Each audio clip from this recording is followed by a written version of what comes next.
Everybody is loving the new blue compass and how sleek and beautiful it is. But is it better than the Rode PSA1? I will show you 3 features where the compass is indeed better than the Rode PSA1, one of which nobody's even talking about. But the Rode has one feature that might make all the difference for your setup. I am Everson, and this is Geek Detour.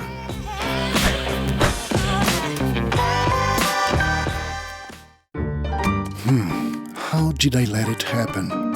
I was happy with my Rode PSA1 boom arm, but I was seduced by the new blue compass. Then the weirdest thing happened. I kept my old PSA1 and even bought another PSA1. I am a simple man, but somehow I found a good reason to use all 3 boom arms. After you watch this video, tell me in the comments if it makes sense or if I lost my mind. So let's see which is the best boom arm for you, beginning with the blue compass. Why on earth the box is so big? Take a look. Oh, it is because the compass comes completely straight inside the box. This is actually good and less funny. I mean, it won't break any monitors. I swear there were a few videos on YouTube, but they disappeared.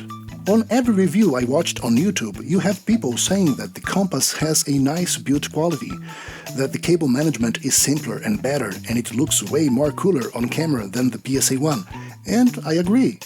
But there are other 3 reasons why you might prefer the compass. First, the compass is taller than the PSA1. Let me put them side by side and take a look. The PSA1 reaches further horizontally, but the compass goes higher. So if you use a big monitor, that might be important to you. Second, since its base is just a cylinder, the compass takes less space on your desk. I don't know about you, but man, to me every inch counts. Take a look how much more space the PSA1 takes for its rotation. So that's another point for the compass. And third is a feature that nobody is showing. The beauty of a boom arm is being able to position the microphone any way you want by just moving it, effortless. You shouldn't need to be constantly easing and tightening the friction thumb screws.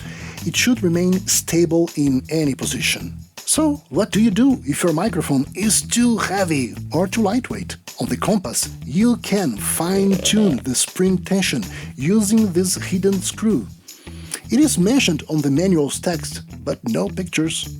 My current microphone is the Blue Spark, and the compass had this spring a bit too tensioned for my taste.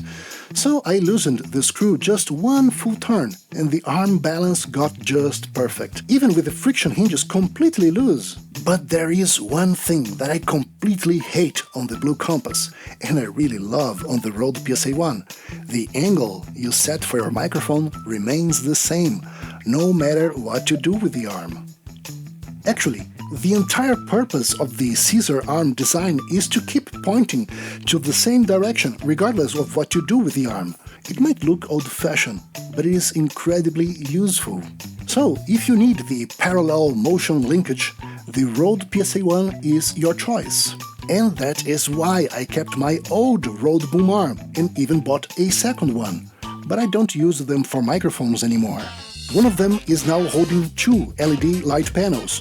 They weigh almost twice the maximum recommended capacity, so this is completely not recommended and very experimental. So far, it is working fine. And the second PSA1 I bought to hold my camera. To do that, I recommend using a Ballhead.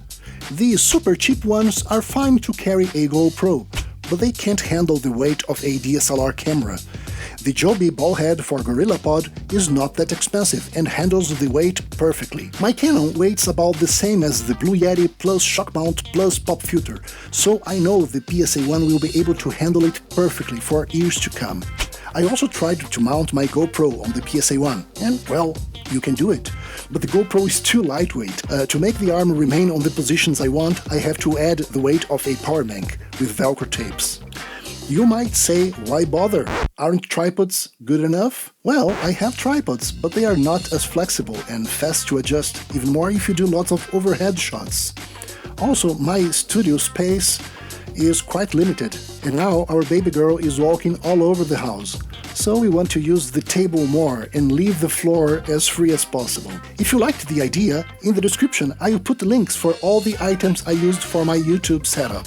The Blue Compass has a very modern design, but the Rode PSA1 remains a workhorse that you can use also for lights and cameras. Which is the boom arm of your choice? Let me know in the comments, and thanks for watching.